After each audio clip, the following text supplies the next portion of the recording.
বৃহস্পতিবার ত্রিবেণীর কুম্ভে গঙ্গা স্নান সারলেন বিজেপির প্রাক্তন সাংসদ দিলীপ ঘোষ। সকাল 11:30টা নাগাদ ত্রিবেণীতে আসেন তিনি। এরপর আশ্রম ঘাটে গিয়ে গঙ্গা স্নান সারেন। দিলীপকে ঘিরে উৎসাহ ছিল দলীয় নেতাকর্মীদের মধ্যে। স্নান সেরে সাংবাদিকদের মুখোমুখি হন তিনি। শুরুতেই রাজ্যের বাজেটে লক্ষ্মীর ভান্ডারের টাকা না বাড়া প্রসঙ্গে দিলীপের ভবিষ্যবাণী, আগামী বছর বিধানসভা নির্বাচনের আগে লক্ষ্মীর ভান্ডারের টাকা বাড়বে। ভান্ডার তো বিনা বরাদ্দেই হয়েছিল, এখন সেটাই চালিয়ে যাচ্ছেন।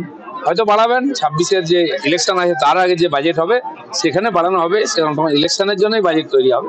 এখন বলছে এই বছরটা চালিয়ে তখন এদিকে টানলে ওদিকে পা বেরিয়ে যাচ্ছে। এদিকে ডিএ বাড়ানোর প্রসঙ্গে দিলীপের কটাক্ষ, আপনারা 18% ডিএ দিচ্ছেন, নেওয়ার বেলায় এগিয়ে বাংলা আর দেওয়ার বেলায় হাত উল্টে রাখবেন পিছিয়ে বাংলা। কেন্দ্র সরকার যে রেশিও আছে সব রাজ্যকে দিচ্ছে, অন্য রাজ্য 50-52% দিয়ে দেয়, আপনারা 18% কেন দিচ্ছেন? নেওয়ার বেলায় এগিয়ে বাংলা, রোজ মিছিল মিটিং মোদি দিচ্ছে না, আর দেওয়ার বেলায় হাত নিচে করে রাখবে পিছিয়ে বাংলা কেন?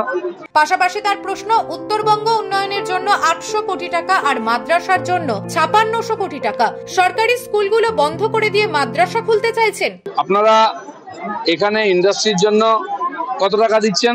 1400 কোটি টাকা। নর্থ বেঙ্গলের উন্নয়নের জন্য 800 কোটি টাকা, আর মাদ্রাসার জন্য 5600 কোটি টাকা। কি চাইছেন? সরকারি স্কুলগুলো বন্ধ করে দিয়ে মাদ্রাসা খুলতে? তো ওই স্কুলগুলোকে দিয়ে দিন যেখানে ছাত্র নেই, টিচার নেই, মাদ্রাসাই চলুক। এমনি তো প্রাইভেট স্কুল চলছে, কেউ সরকারি স্কুলে যায় না। এবার মাদ্রাসা স্কুল হবে আর বাংলাদেশ হবে, সেদিকেই নিয়ে যাচ্ছেন। তো সেই জন্য এখানে ডিএনএ তো অভিযোগ আছে, কোনোদিন এরা পারবে না অন্য রাজ্যের সঙ্গে কেন্দ্রের সঙ্গে।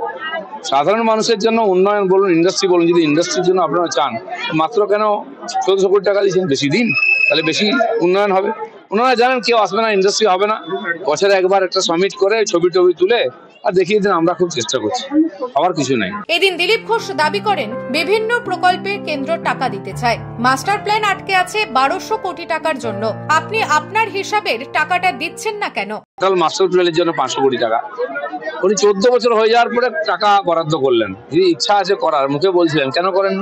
কেন্দ্র তো টাকা দিতে চায়। আপনি আপনার মাস্টার প্ল্যান আটকে আছে 1200 কোটি টাকার জন্য, আপনি আপনার হিস্সাটা দিচ্ছেন না, 500 কোটি টাকা দিয়ে আটকে রেখে দিলেন। কবে হবে পুরোটা? পরে ইলেকশন আপনি থাকবেন কিনা ঠিক নেই। গঙ্গাসাগরের ব্রিজ কত হাজার কোটি টাকা খরচা হবে জানি না, আমি 500 কোটি টাকা দিচ্ছেন, কি কাজে লাগবে? লুট হয়ে যাবে। তো ইচ্ছা থাকলে আপনি আগে করতে পারতেন আর কেন্দ্র সরকারের সহযোগিতা নিতে পারতেন। কারণ এয়ারপোর্ট হতে পারে, রেল লাইন হতে পারে, হাইওয়ে হতে পারে কেন্দ্রের টাকায়। তো এইগুলো কেন নিচ্ছেন না আপনি?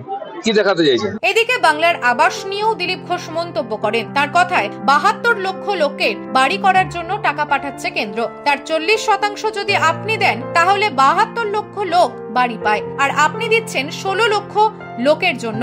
বাকি লোকগুলো কি দোষ করলো? তারা তো পাওয়ার হকদার, তারা কেন পাবে না? 16,000 বাড়ি না 16 লাখ বাড়ি, কেন্দ্র সরকার 72 লক্ষ লোকের নামে বাড়ি হবে বলে টাকা পয়সা পাঠাচ্ছে। তার 40% আপনি যদি দেন তাহলে 72 লক্ষ লোক আর বাড়ি পায়, আপনি 16 লক্ষ দিচ্ছেন। বাকি লোকগুলো কি দোষ করলো? তারা তো পাওয়ার হকদার, তারা কেন পাবে না? আপনার রাজনীতির জন্য। অথচ কেন্দ্র তাদের জন্য টাকা পাঠাচ্ছে, অর্ধেক মেরে দিয়েছেন আর অর্ধেক খরচা করছেন না, সেটা আপনার নামে চালাচ্ছেন। তো এই ধরনের ফালতু রাজনীতি কেন করছেন? কোথায় 72 লক্ষ, কোথায় 16 লক্ষ? তো বাংলার লোকই তো বঞ্চিত হচ্ছে। এদিন দিলীপ ঘোষ বলেন, মহাযোগ এসেছে। 2025 সালে নতুন ইতিহাস রচিত হবে ভারতবর্ষে। প্রয়াগে মহাকুম্ভ হয়েছে, মোদিজি যোগীজির নেতৃত্বে মহাকুম্ভ হয়েছে, গোটা বিশ্বের লোক এসেছে। ভারতবর্ষের উত্থানের বছর এটা, তাই সেই যুগটাকে আমরা কাজে লাগিয়েছি। এবারে একটা মহাযোগ এসছে, মহাকুম্ভ চলছে। 2025 সাল পৃথিবীতে অনেক পরিবর্তন হবে, বিশেষ করে ভারতবর্ষের নতুন ইতিহাস রচনা হবে। নরেন্দ্র মোদী আর যোগীজির নেতৃত্বে মহাকুম্ভ হয়েছে, তারা বিশ্বের লোক এসছে, দেখছে। আমরাও দেখে এলাম, কষ্ট অনেক আছে কিন্তু আনন্দ বেশি আছে। কেউ কল্পনা করতে পারেনি যে 50 কোটি লোক এসে যাবে, একদিনে 10-12 কোটি লোক এসে যাবে।